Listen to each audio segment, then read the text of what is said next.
Finalizou a leitura de Josué 2, eu não vou repetir a leitura, mas eu vou destrinchar a leitura aqui com vocês. Para a gente estudar sobre Raabe, que é a mulher que nós vamos falar hoje, né, a história de Raabe, a gente tem que entender primeiro o contexto que a história dela se passava. O contexto anterior à história de Raabe, que se refere aos hebreus, a gente tem que lembrar da saída do Egito deles. Os hebreus saíram do Egito, atravessaram o Mar Vermelho, vagaram uns 40 anos pelo deserto e nesse tempo no deserto eles eram liderados por Moisés. Porém, Moisés desobedeceu às ordens de Deus e foi impedido de entrar na Terra Prometida, né? Deus não deixou que ele entrasse na Terra Prometida. Então, quem vai liderar os hebreus à entrada da Terra Prometida vai ser Josué. Deus, ele passa o seu papel, o papel de Moisés, de liderança, depois da morte de Moisés, para Josué, e Josué vai começar as suas estratégias de guerra para entrar e conseguir atacar Jericó. Jericó era a primeira cidade do território de Canaã, que era a terra prometida dos hebreus, né? Lá para aquela parte ali do Oriente Médio, Líbano, lugares assim. E Jericó era uma cidade conhecida por sua fortaleza, por ser uma cidade extremamente forte, principalmente pelas muralhas de Jericó, que eram imensas. Josué faz o seguinte, como a gente viu em Josué 2. Ele vai enviar 2 espias para Jericó. Isso nós podemos ver como estratégia de guerra, até porque é mais fácil a gente se situar em um lugar onde a gente sabe, a gente já viu antes. Então ele envia os espias para Jericó para saber questão de como era a água, como era a comida, entradas e saídas da cidade, qual era o tamanho do exército, estratégias de guerra, assim. Ele precisava de informações para conseguir estipular suas estratégias e assim ele enviou os espias. E é nesse contexto, quando os espias já estão em Jericó, que Raabe entra na história. A Bíblia não diz como aconteceu para os espias encontrarem Raabe, mas eles falam que os espias entraram na cidade e logo estavam na casa de Raabe. E Raabe, ela esconde os espias, o que a gente pode ver com um ato realmente de coragem, né? Porque você acolher duas pessoas do povo inimigo, que ela sabia que eles eram hebreus, sabiam que eles eram do povo de Israel, e mesmo assim ela teve o ato de coragem de acolher eles. E o rei, de alguma forma, o rei de Jericó acaba sabendo que os espias foram para a casa de Raabe, estavam na casa de Raabe, e manda alguns homens lá para perguntar para Raabe, para saber onde estavam esses espias, porque se eles saíssem da cidade e levassem informações para Josué, não seria muito bom para Jericó, já que eles estariam levando informações de lá. E Raabe, ela fala com os homens, dizendo que os homens sim passaram lá, mas que ela não sabia quem eram e que eles já tinham ido embora. E uma fato que eu achei muito curioso é que Raabe manda os perseguidores, né, que iam atrás dos espias, irem embora logo, porque os muros da cidade, era uma cidade murada, né? Muralha, nós temos as portas, né, que ficam fechadas. E numa cidade como Jericó, as portas tinham horário para abrir e horário para fechar. Então, já estava anoitecendo, as portas iam fechando, então Raabe pediu para os homens irem atrás dos espias logo, antes que os portões fechassem e eles não conseguissem mais sair. Também foi uma ótima estratégia, porque eles foram atrás dos espias, os portões fecharam e eles não conseguiram mais voltar, né? Caso acontecesse alguma coisa, eles não poderiam voltar. Quando os homens saíram à procura dos espias e os portões fecharam, Raabe foi até os espias falar com eles sobre o que ela tinha ouvido e fazer a eles um pedido. Raabe conta para os espias que toda a terra de Jericó está com muito medo deles, está pensando que eles iriam perder, que eles estavam temerosos com a chegada dos israelitas por conta das histórias que vinham chegando até eles. Eles escutaram sobre a história do Mar Vermelho, que Deus tinha aberto o Mar Vermelho para o povo de Israel passar, quando eles estavam fugindo do Egito. Eles também escutaram sobre 2 reis amorreus, que a história é a seguinte, né? Tem Aqui a gente tem o Rio Jordão. Depois do Rio Jordão a gente tem Canaã, Jericó. E antes do Rio Jordão a gente tem algumas terras de amorreus. E era a passagem dos hebreus, no caso, né? Os hebreus pediram para o rei lá para passar. Então, rei, por favor, deixa eu passar aí na sua cidade, que eu tenho que seguir meu caminho para ir até Canaã. Me permita passar. Ele não quis deixar que os hebreus passassem. E acabou que o rei dessas cidades quis atacar os israelitas. Nisso que ele quis atacar, os israelitas confrontaram eles e aniquilaram eles, basicamente. Destruíram 2 reinos que eram considerados grandes e fortes. E como eles destruíram 2 reinos que eram fortes, tipo assim, sem nenhuma preparação, né? Eles não tinham a pretensão de atacar. Eles só queriam passar pela cidade. Mas como foram atacados, eles revidaram e venceram a guerra. Tanto que essa história deles se passa em Números. Moisés ainda era vivo. Eu coloquei aqui o trecho, se os irmãos quiserem abrir. É Números 21, vou ler do 32 ao 35, mas é curtinho. Depois mandou Moisés espiar a Jazer. Tomaram as suas aldeias e desapossaram os amorreus que ali achavam. Então voltaram e subiram o caminho de Bazã. E Og, o rei de Bazã, saiu contra eles e todo o seu povo a peleja em Edrai. Disse o Senhor a Moisés: não temas, porque eu o dei na tua mão, a ele e a todo o seu povo e a sua terra. E far-lhe-ás como fizeste a Seom, rei dos amorreus, que habitava em Hesbom. De tal maneira o feriram a ele, a seus filhos e a todo o seu povo, que nenhum deles escapou, e lhe tomaram posse da terra. Aqui a gente já consegue perceber por que Raabe decidiu acolher os espias. Raabe decidiu acolher os espias porque ela ouviu as histórias e ela teve ciência do poder de Deus. Ela sabia que as muralhas de onde ela estava vivendo, o exército dela não eram nada comparado ao poder divino de Deus e que eles iriam perecer. Então ela quis ajudar porque ela confiou que isso era o correto, que ela confiou em Deus, no poder dele. Depois que Raabe contou para ele esses motivos, Raabe pediu para os espias que eles fossem protegidos. Ela, a família dela, os irmãos dela e tudo quanto eles tinham fossem protegidos quando os hebreus viessem atacar Jericó. E esse versículo é nos versículos 12 a 14 de Josué, que ela fala assim: agora, pois, jurai-me, vos peço pelo Senhor, que assim como usei de misericórdia para convosco, também dela usareis para com a casa de meu pai. E que me darás um sinal certo de que conservareis a vida de meu pai e a minha mãe, como também a meus irmãos e a minhas irmãs, com tudo o que tem, e de que livrareis a nossa vida da morte. Então lhes disseram os homens: a nossa vida responderá pela vossa, se não denunciardes esta nossa missão. E será, pois, que dando-nos o Senhor esta terra, usaremos contigo de misericórdia e de fidelidade. Raabe, depois disso, eles continuam o acordo deles, né? O acordo deles tem algumas especificações, condições de todos os lados. O de Raabe era ela não dedurar os espias, basicamente, né? Não contar para eles, para o pessoal de Jericó, onde os espias estavam, o que ela fez.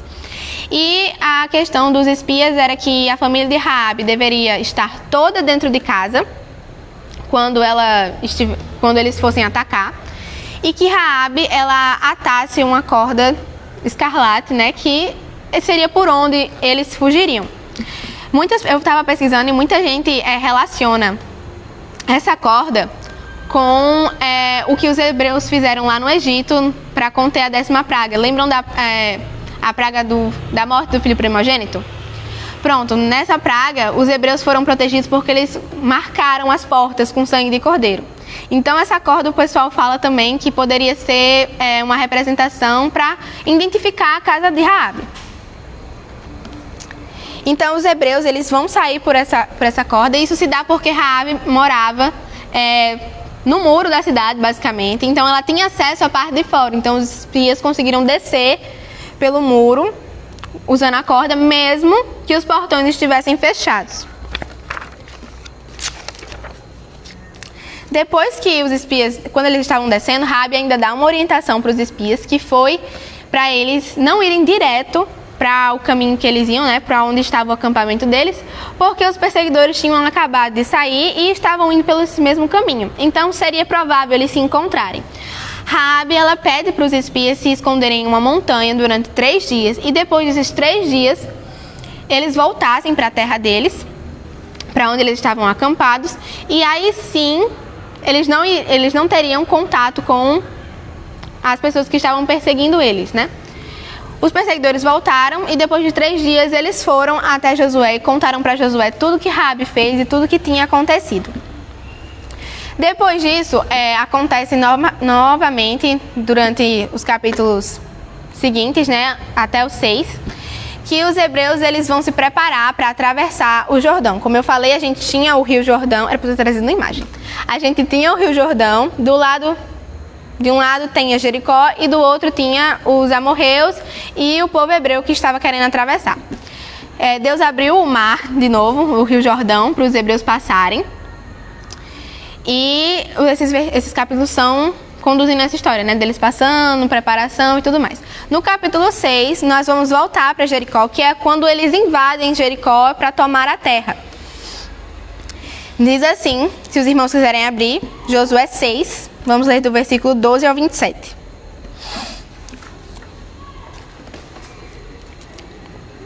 Diz assim, levantando... um parênteses importante. Para eles conseguirem invadir Jericó, né, derrotar Jericó, Deus tinha dado uma série de requisitos, digamos assim, para eles cumprirem. Então, vai mostrar aqui no texto que eles tinham que dar 7 voltas em torno de Jericó, que eles tinham que levar a Arca da Aliança, que os sacerdotes deveriam levar certos objetos e por aí vai. Então, eles tinham que cumprir esses requisitos para conseguir derrotar Jericó. Diz assim, versículo 12. Levantando-se Josué de madrugada, os sacerdotes levaram de novo a arca do Senhor. Os 7 sacerdotes que levaram as 7 trombetas de chifre de carneiro diante da arca do Senhor iam tocando continuamente. Os homens armados iam adiante deles e a retaguarda seguia após a arca do Senhor. Enquanto as trombetas soavam continuamente, no segundo dia, rodearam outra vez a cidade e tornaram para o arraial. E assim fizeram por 6 dias. No 7º dia, madrugaram ao subir da alva e da mesma sorte rodearam a cidade 7 vezes. Somente naquele dia rodearam a cidade 7 vezes. E sucedeu que, na 7ª vez, quando os sacerdotes tocavam as trombetas, disse Josué ao povo: gritai, porque o Senhor vos entregou a cidade. Porém, a cidade será condenada, ela e tudo quanto nela houver. Somente viverá Raabe, a prostituta, e todos os que estiverem com ela em casa, porquanto escondeu os mensageiros que enviamos. Tão somente guardai-vos das coisas condenadas, para que, tendo-as vos condenado, não as tomeis, e assim torneis maldito o arraial de Israel e o confundais. Porém, toda a prata e ouro e utensílios de bronze e de ferro são consagrados ao Senhor, e irão para o seu tesouro. Gritou, pois, o povo, os sacerdotes tocaram as trombetas. Tendo ouvido o povo o sonido da trombeta, e levantando grande grito, ruíram as muralhas, e o povo subiu à cidade, cada qual em frente de si, e a tomaram. Tudo quanto na cidade havia, destruíram totalmente a fio de espada, tanto homens como mulheres, tanto meninos como velhos, também bois, ovelhas e jumentos. Então disse Josué aos 2 homens que espiaram a terra: entrai na casa da mulher prostituta e tirai-a de lá, com tudo quanto tiver, como lhe jurastes.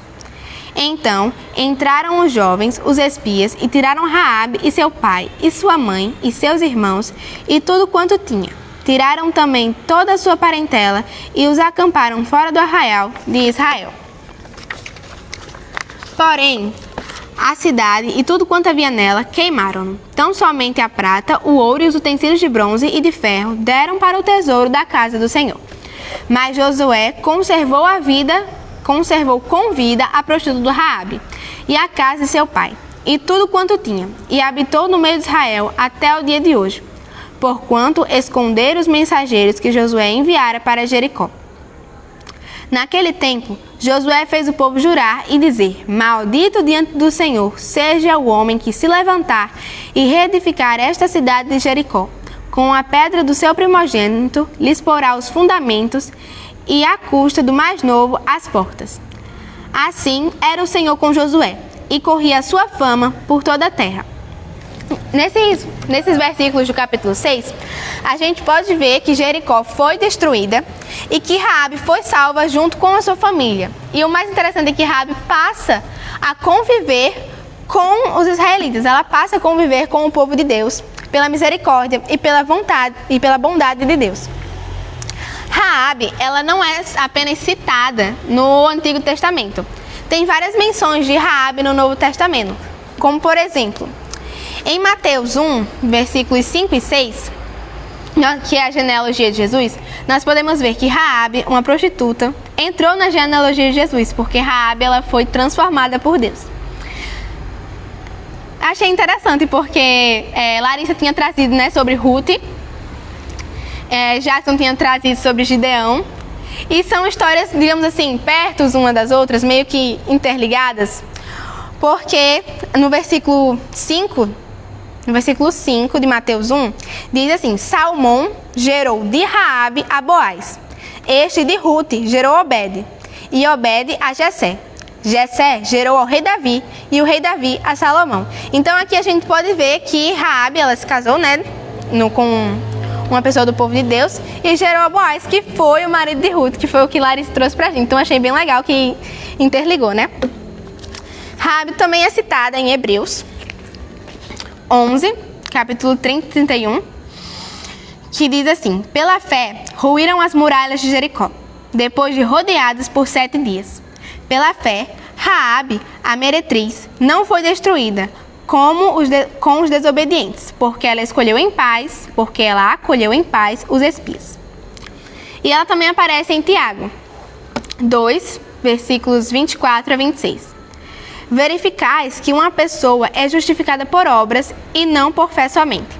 De igual modo, não foi também justificada por obras a meretriz Raabe, quando acolheu os emissários e o fez partir por outro caminho? Porque assim como o corpo sem espírito é morto, assim também a fé sem obras é morta. A gente terminando de ler agora a história de Raabe, eu consegui tirar 3 lições da história dela quando eu estava estudando. E a primeira lição foi que Raabe reconheceu o poder de Deus. Raabe, ela não se apegou à espessura dos muros da cidade dela, ou então ao poder, digamos assim, monetário que o reino dela tinha, ou ao tamanho do exército. Ela apenas reconheceu que Deus era a autoridade suprema e que, independente do que eles tivessem, se Deus quisesse destruir realmente a cidade dele, ele iria fazer isso. E é muito interessante porque, às vezes, a gente vê as coisas com um olhar humano demais. Nessa situação, como de Jericó, seria impossível, de todas as formas, que os hebreus conseguissem conquistar Jericó sem a ajuda de Deus, até porque Deus auxiliou o seu povo, né, derrubando as muralhas de Jericó. Se eles não tivessem derrubado as muralhas, provavelmente os hebreus não conseguiriam atacar, né? Foi apenas porque Deus derrubou as muralhas que eles tiveram acesso a Jericó.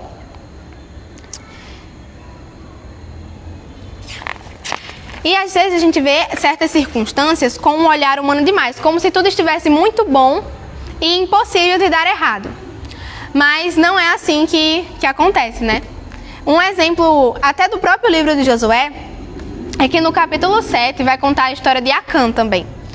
Acã, ele era um dos soldados do povo de Israel. E depois de conquistar Jericó, Josué manda alguns homens para uma cidade chamada Ai, que era uma cidade que não tinha muitas pessoas. Tanto que no próprio texto, que é no capítulo 7 de Josué, vai falar que Josué mandou apenas 3.000 homens para conquistar Ai, porque não tinham muitos inimigos. Em tese, era uma cidade fácil de ser conquistada, né?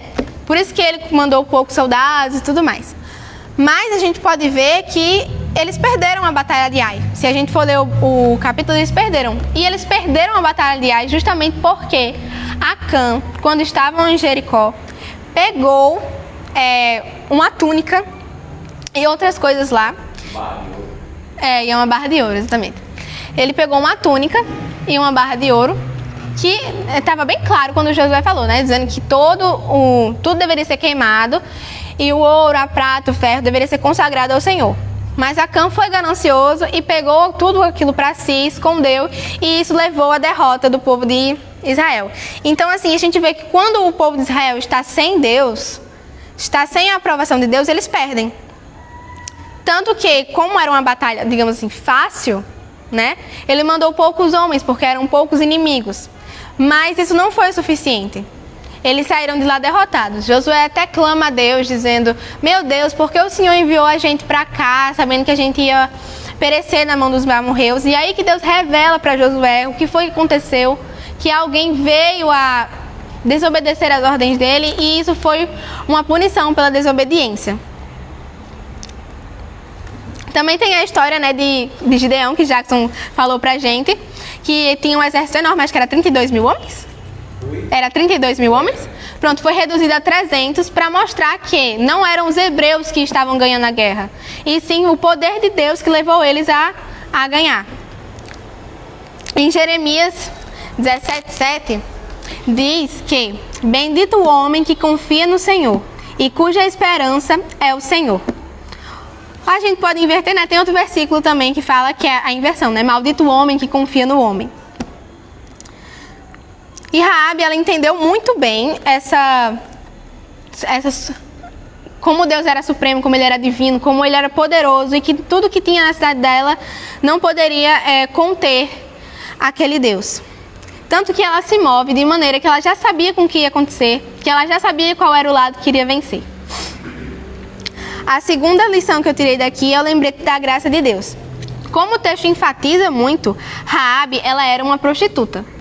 E se eu e vocês formos sinceros e a gente pensasse que de alguma forma alguém seria salvo da cidade de Jericó, muito possivelmente nós pensaríamos em várias outras pessoas antes de pensar que uma prostituta seria salva da cidade. Isso justamente porque Raabe não era uma pessoa respeitada pela forma que ela vivia em Jericó, quanto mais em outros lugares, né, e por outros povos. Mas Raabe, ela foi salva porque Raabe creu em Cristo. Isso é importante porque muitas das vezes a gente pensa que nós não podemos ser salvos. Eu já ouvi várias vezes falando com os meus amigos na escola sobre Jesus e essas coisas. Não, mas Cecília, eu já fiz tanta coisa ruim. Deus não vai querer me perdoar, não vou me sentir bem na igreja sabendo que eu já fiz tanta coisas que ele desagrada. Às vezes usa até essa fala como uma desculpa para continuar pecando, né? Mas aqui no texto Deus nos mostra que o nosso passado não é limitação para o poder de Deus. Não é limitação para ele conseguir salvar a gente. Em 2 Coríntios 5, 17, diz assim: e assim, se alguém está em Cristo, é nova criatura, e as coisas antigas já passaram, eis que se fizeram novas. Aqui a gente vê que o passado não vale mais. A partir do momento que a gente se converte, o nosso passado ele é apagado. O que conta para Cristo é o daqui para frente, como nós vamos agir, como nós vamos usar o conhecimento que nós temos dele, nos arrependermos e mudarmos de vida. É importante lembrar que ninguém pode, nenhuma pessoa, ela pode vir a não ser transformada. Deus quer alcançar todo mundo. Basta essas pessoas quererem ser alcançadas por ele também, mas ele está disposto a receber cada um de nós, independente do nosso passado, se a gente se permitir reconhecer o nosso erro e mudar. E o terceiro ponto que eu gostaria de deixar para os irmãos é que na história de Raabe a gente pode ver que a fé, ela se manifesta. A verdadeira fé produz obras. Isso é algo inegociável. Nós não somos salvos pelas obras. Mas como diz em Tiago, inclusive eu vou até ler para os irmãos, se quiserem abrir, Tiago 2, versículos do 14 ao 26.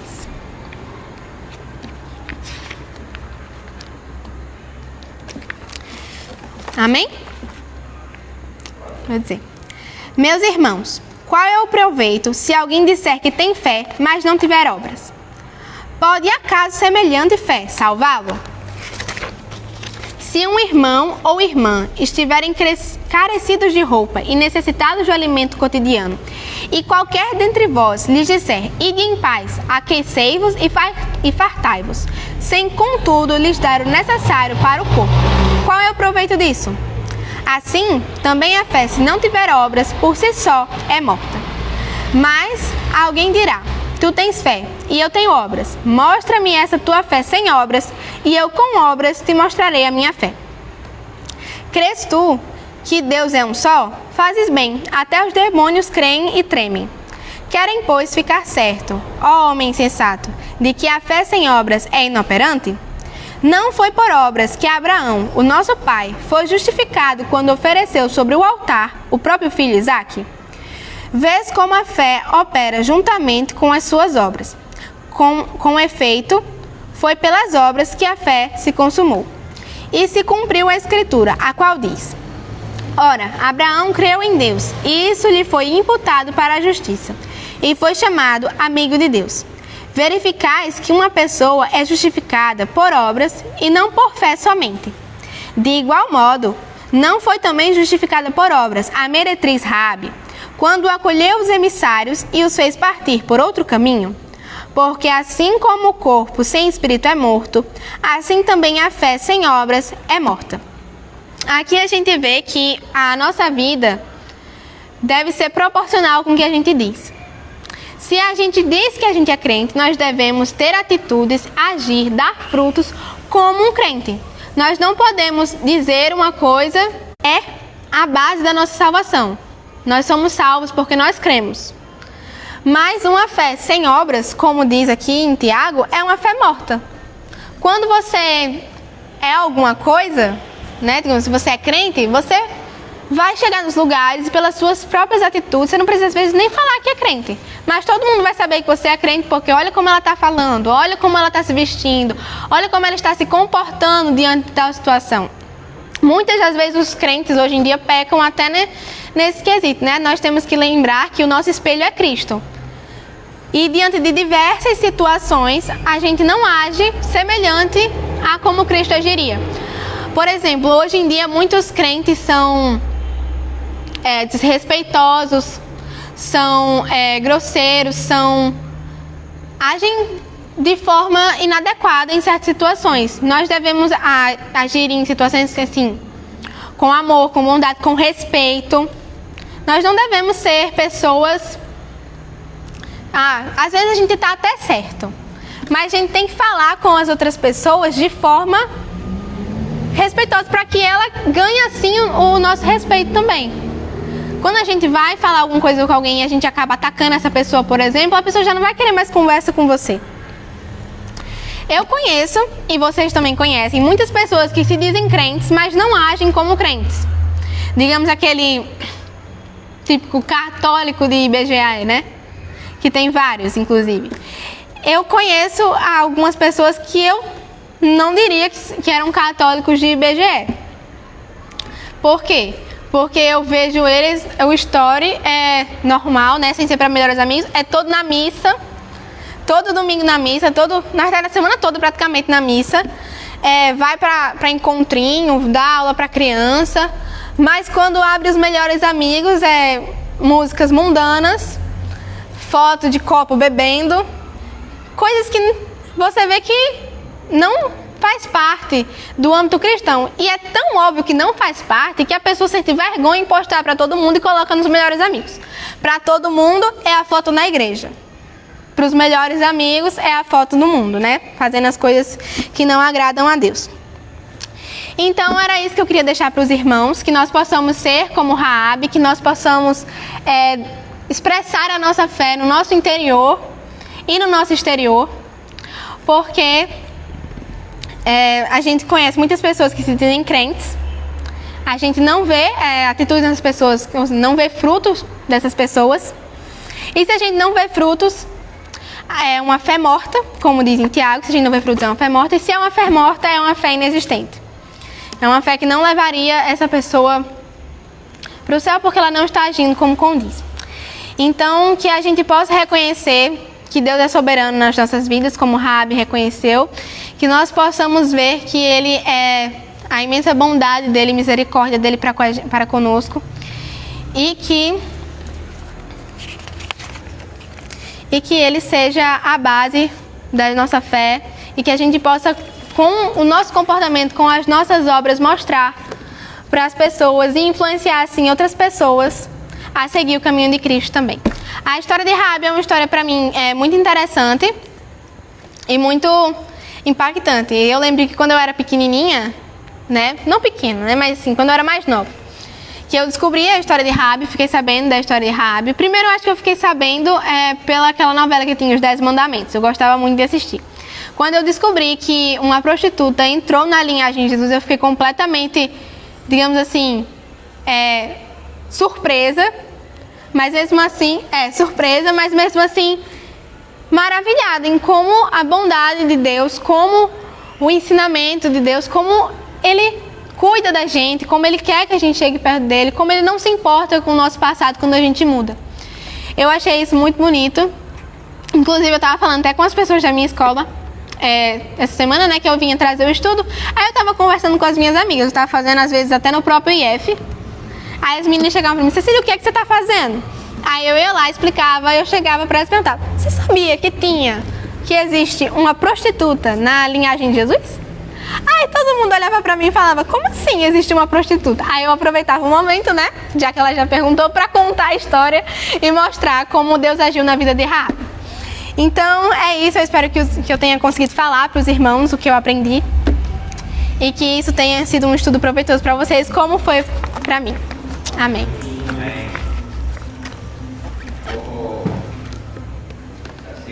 Sim, pastor?